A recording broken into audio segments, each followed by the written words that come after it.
náà ẹ̀yin èèyàn mi ní orí TikTok ẹ bá mi wo ewé yìí dáadáa, ṣé ẹ ti rí?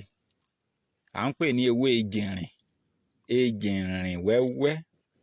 A máa fi ń ṣe oògùn àgbo tán máa ń gbo báyẹn tì mọ́ òun lélẹ́yìí. Mi ò ní fún yín ní yálà ọmọ yahoo ni, yálà ẹni tó ṣe wípé ó ṣiṣẹ́ ṣọ́ọ̀bù, ó ń ṣiṣẹ́ ọjà ńláńlá, ó dẹ̀ fẹ́ kó máa rí owó dáadáa lórí ọjà òun.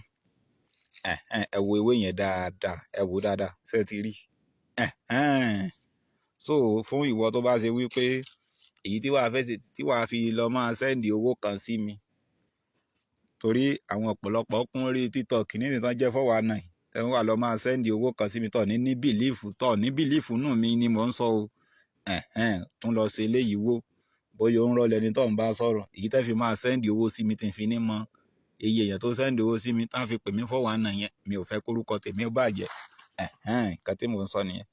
Sẹ́rí ewé yìí ẹ wo dáadáa, ọmọ yahoo lè lò ó. Kò sí bí eré ọmọ yahoo ń ṣe burú tó, kò sí bó ṣe sọ pé òun ò rówó gbà tó bá ti lo sẹ́yìn tó bá lóun ò rówó gbà, eré ẹ̀ ti burú nìyẹn. Àwọn orogún ilé ìyálà ìyá ẹ̀ wọ́n ń dà láàmú nù. Bó ṣe rí nìyẹn. Ẹ wàá ja ìwé yìí, tẹ́ bá ti já ẹ jà tí ó pọ̀, ẹ wàá lọ ra ike funfun 150, ike funfun oní 200, oní 250 náà ta, àmìyẹ tán tà lẹ́kọ̀ọ́, àmìyẹ tán tà ní everywhere ìlú bí tẹ̀ bá àti ẹ̀wà, mi ìmìyẹ tán tà ń bẹ tó sáré jẹ́ ike funfun.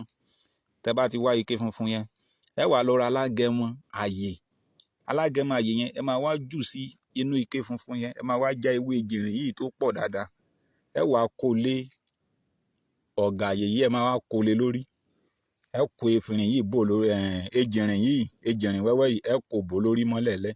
Tẹ́ bá ti kó bò lórí mọ́lẹ̀, ẹ wàá lọ ra ọtí ṣìnáàpù, ọtí tẹ́ bá ti dà lé lórí òun lẹ máa dà lé iṣẹ́ yìí lórí.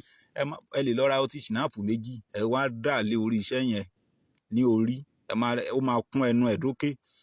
Ẹ máa wá fi ike bò ní orí, ẹ máa wá lọ ra aṣọ funfun ọ̀pá kan, ẹ máa wá lọ gbé iṣẹ́ yìí sí orí aṣọ